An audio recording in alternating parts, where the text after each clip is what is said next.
बड़ी बहू छोटी बहू। पालमपुर गांव में एक परिवार रहा करता था, जिसमें माता पिता, दो भाई, एक बड़ी बहू रहा करते थे। दोनों भाई मिलकर घर चलाने के लिए साथ में काम किया करते। हर रोज की तरह एक दिन राजू और रमेश खेती करने के लिए निकलते हैं। तभी रमेश अपने पिता से कहता है, पिताजी, मैं सोच रहा हूँ कि मैं एक ट्रैक्टर खरीद लूँ।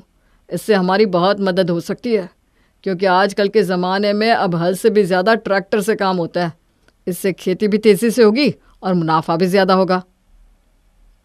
तुमने ये बात बिल्कुल सही कही। ट्रैक्टर रहने से कोई दिक्कत भी नहीं होगी। एक काम करो, तुम आज ही ट्रैक्टर खरीद लो। इतने में कमलेश रमेश को पैसे निकाल कर देता है। रमेश जाकर एक नई ट्रैक्टर खरीद कर ले आता है। अरे वाह भैया, आपने तो एक ट्रैक्टर खरीद भी लिया। चलो, अब कोई परेशानी नहीं होगी, अब मेहनत कम लगेगी। इस ट्रैक्टर से हमारे काम ना आसानी से हो सकते हैं। इससे तो मैं जल्दी जल्दी काम निपटा कर अपने कॉलेज भी चला जाऊंगा। ऐसे ही अब ट्रैक्टर से दोनों भाई मिलकर काम किया करते हैं। तभी एक दिन राजू अपने पिता कमलेश से कहता है, पिताजी, मुझे पेट्रोल के लिए पैसा चाहिए, मुझे कॉलेज जाना है। इस बार थोड़ा ज़्यादा पैसा देना, रोज़ रोज़ पेट्रोल ना खत्म हो जाता है। ये क्या लगा रखा है हर दिन? पैसे चाहिए, पैसे चाहिए। क्या तुम कभी बस से नहीं जा सकते? देखो, अभी मेरे पास पैसे नहीं है। इतनी नवाबी भी अच्छी नहीं है। सरकारी बस चलती है, उसी से जाया करो। पेट्रोल के फालतू पैसे भी खर्च नहीं होंगे। अच्छा, अभी बड़े भैया ने कुछ दिन पहले ट्रैक्टर के लिए पैसे मांगे तो आपने फट से दे दिया।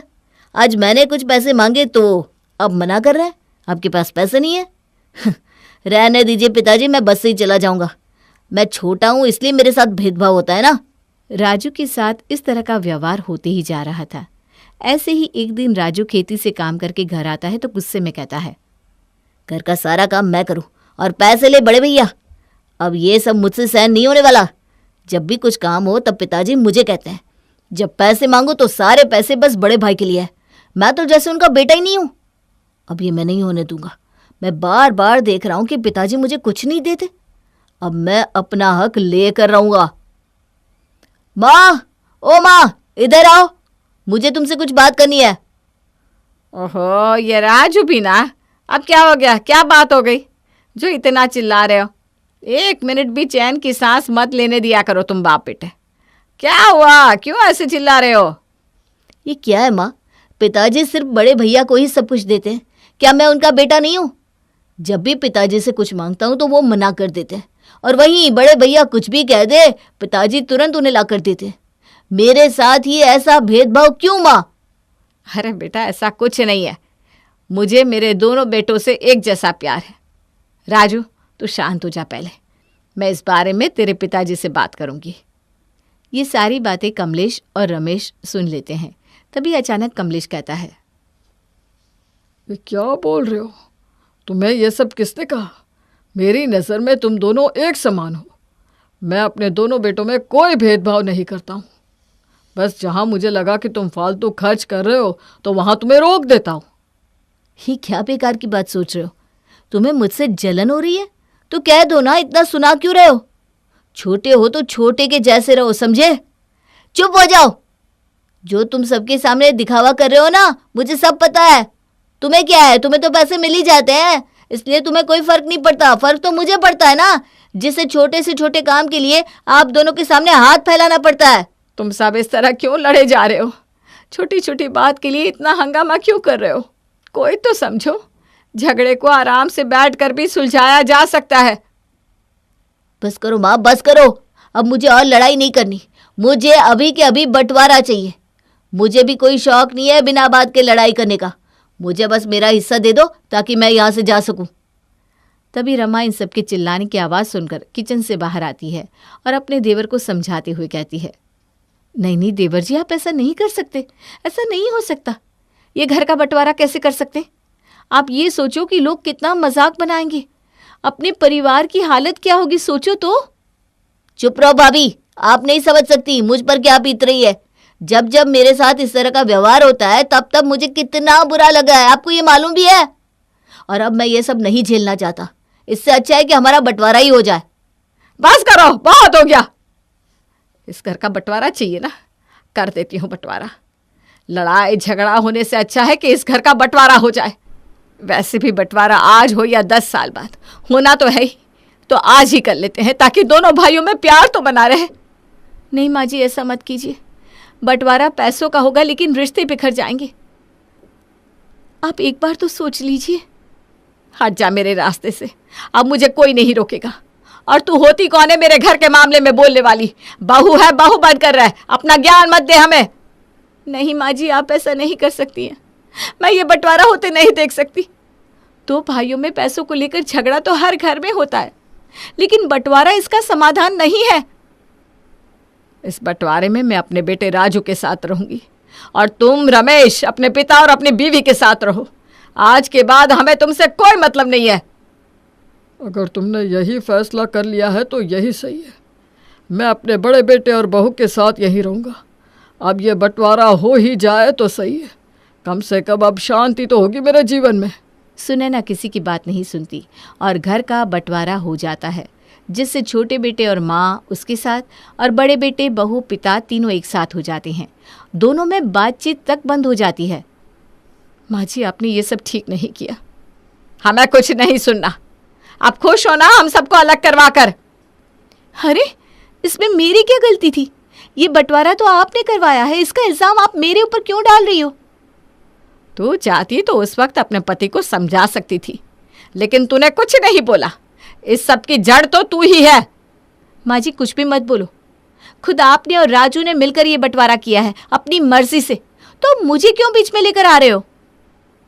ऐसे ही कुछ दिन बीत जाते हैं और अलग होने के कारण सुनैना को पड़ोसियों से ताने सुनने मिलते हैं। एक दिन ऐसे ही, क्या सुनैना, क्या बात है?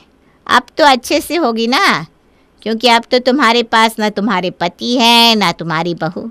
अब तो जीवन में शांति ही शांति होगी। अरे कलमुही, तू कहना क्या चाहती है? मैं अच्छे से जानती हूँ। और तुझे क्या पड़ी है?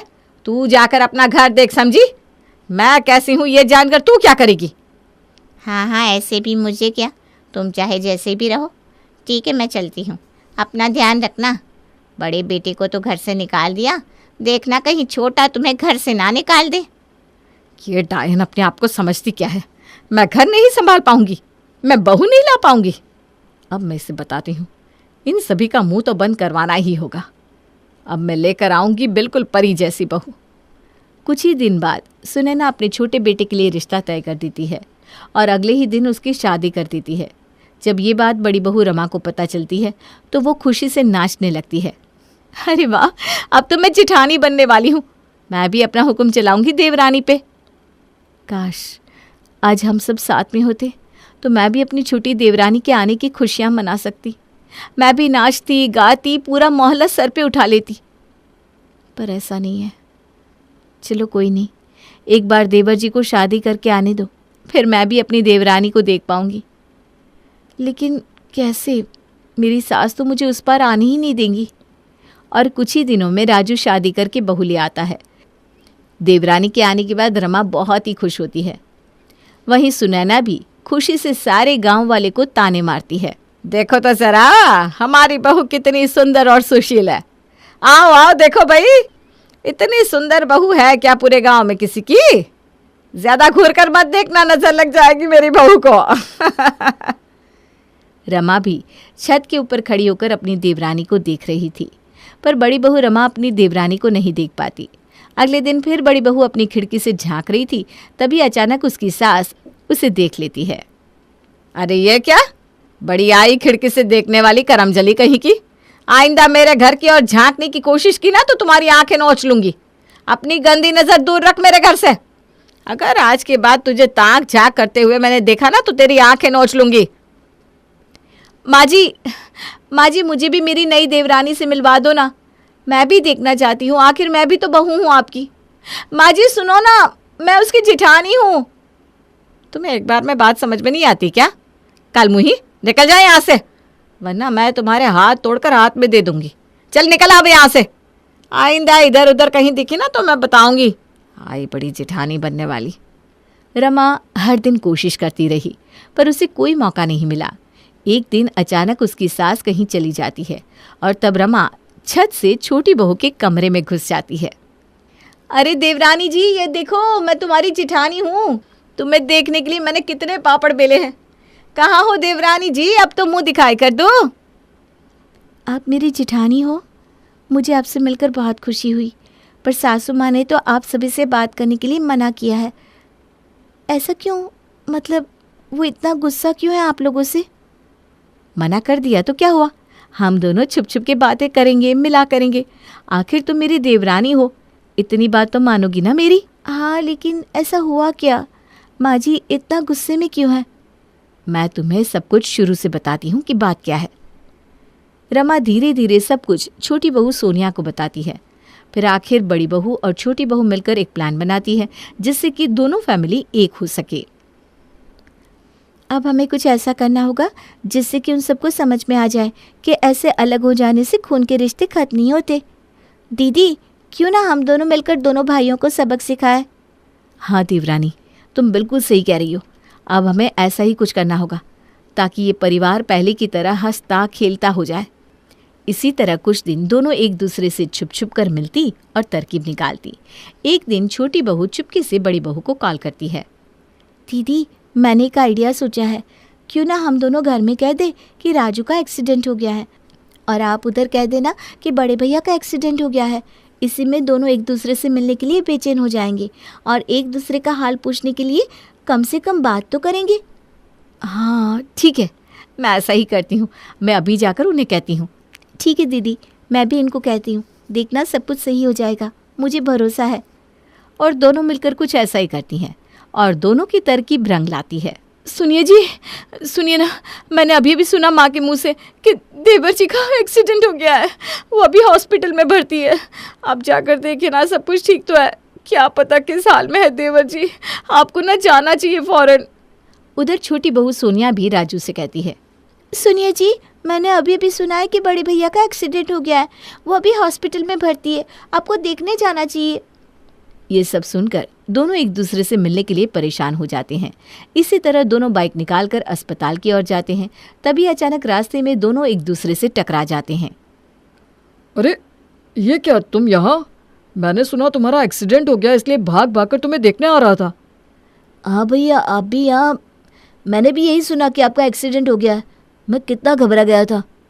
भाई घबरा तो मैं भी बहुत गया था कि तुम्हें हो क्या गया, लेकिन ये सब किया किसने और क्यों?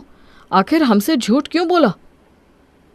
देख रहे हो ना राजू, आज भी हम दोनों में उतना ही प्रेम है जितना कि पहले था, पर न जाने किसकी नज़र लग गई हमारे घर को। आप बिल्कुल सही कह रहे हो भैया, मेरे कारण ही ऐसा हुआ। मुझे ऐसा नहीं करना चाहिए था। मैंने पैसों का बंटवारा तो कर लिया, लेकिन जो प्यार हमारे बीच में था उसका बंटवारा नहीं हो सका भैया। अरे नहीं छोटू, इसमें तुम्हारी कोई गलती नहीं है, मेरी भी गलती है। ताली एक हाथ से नहीं, दोनों हाथ से बजती है। जो हुआ सो हुआ, उसे भूल जाओ। चलो अब हम सब साथ में रहेंगे। हाँ भैया, आप बिल्कुल सही कह रहे हो। जो हुआ सो हुआ, उसे भूल जाते हैं। अब घर चलते हैं और माँ पिताजी से माफ़ी मांगते हैं। इतना कहकर वो दोनों अपने घर की ओर चले जाते हैं। वहाँ पहुँचते ही अचानक वो दोनों बहुओं को एक साथ देखते हैं। अच्छा, तो ये सारी प्लानिंग तुम दोनों ने मिलकर की थी? हाँ, हम दोनों ने मिलकर। क्या करते, आप लोगों की लड़ाई के चक्कर में हम देवरानी जिठानी को भी अलग रहना पड़ता था। इसी वजह से हम दोनों ने एक तरकीब निकाली और वैसा ही हुआ। तुम दोनों ने जो भी किया वो बिल्कुल सही किया। अगर आज ऐसा नहीं हुआ होता तो हम समझ ही नहीं पाते कि हम दोनों असल में एक दूसरे से कितना प्यार करते हैं। बस माँ पिताजी मान जाए, क्योंकि हम दोनों की वजह से उनके मन में भी खटास आ गई है। तभी अचानक उसकी सास उन सबको बात करते हुए देख लेती है। यह सब क्या है बहू? तुम्हें मना किया था कि बड़ी बहू के साथ बातचीत नहीं करनी, लेकिन तुमने मेरी बात नहीं मानी। तुम भी बिल्कुल अपनी जेठानी जैसी ही निकली। माँ जी, मेरी बात तो सुनिए। मुझे कुछ नहीं सुनना। अभी के अभी इन लोगों को मेरे घर से बाहर निकालो। माँ रुक जाओ, पहले मेरी बात तो सुनो। सब सुन लूंगी, पहले तू इनको यहाँ से निकाल। तुझे याद नहीं कैसे ये लोग तेरा हक का हिस्सा मार लिया करते थे? माँ एक बार हमारी बात तो सुन लो। आखिर इतना गुस्सा क्यों हो कि हमारी शक्ल तक नहीं देखना चाहती आप? भूल गए क्या तुम लोग? तुम लोगों ने कैसे मेरे बेटे को एक एक रुपए के लिए तरसा दिया था। माँ मेरी बात तो सुनो। और फिर राजू और रमेश ने मिलकर इस घटना के बारे में अपनी माँ को सब सच बताया। माँ, ये जो भी देख रही हो, ये सब सोनिया और भाभी के कारण हुआ है। मुझे आज अपनी गलतियों का एहसास हो गया है। उस वक्त मैंने जो भी कहा बस गुस्से में कहा था। मुझे माफ़ कर दो माँ, मुझसे बहुत बड़ी भूल हो गई। मैं पागल हो गया था जो बंटवारा किया, लेकिन अब मुझे मेरी गलती का पछतावा है। चलो ना माँ, एक बार फिर से हम सब एक साथ में रहते हैं, हंसी खुशी। हाँ माँ, मुझे भी माफ़ कर दो। ये सब देखकर सुनैना बहुत खुश होती है। कोई बात नहीं, अंत भला तो सब भला। आखिर तुम सबको समझ में आ ही गया कि साथ रहना बहुत ही ज़रूरी है। अब मैं अपने पूरे परिवार के साथ रहूँगी। ये जो भी हुआ सब बड़ी बहू और छोटी बहू के कारण ही हुआ। अगर ये दोनों ना होते तो हम कभी एक नहीं हो पाते। मेरी दोनों बहुएं बहुत समझदार हैं। मुझे माफ़ कर दो बड़ी बहू, मैंने तुम्हें बहुत गलत समझा। माँ जी, हमारा ये कहना है कि हम सब एक साथ मिलजुल कर रहें, कोई बंटवारा ना हो, जिससे आगे चलकर कोई परेशानी ना हो। और हमारा इतना अच्छा परिवार जो आज एक साथ है, अब सब कुछ सही है तो क्यों ना अब हम एक साथ मिलजुल कर पहले की तरह रहें। मुझे तो पता ही नहीं था कि हमारी दोनों बहुएं इतनी समझदार हैं। धन्यवाद माँ जी, आपने हमारी बात को समझा। इसी तरह अब सारी फैमिली एक साथ हो जाते हैं और खुशी खुशी जीवन बिताते हैं।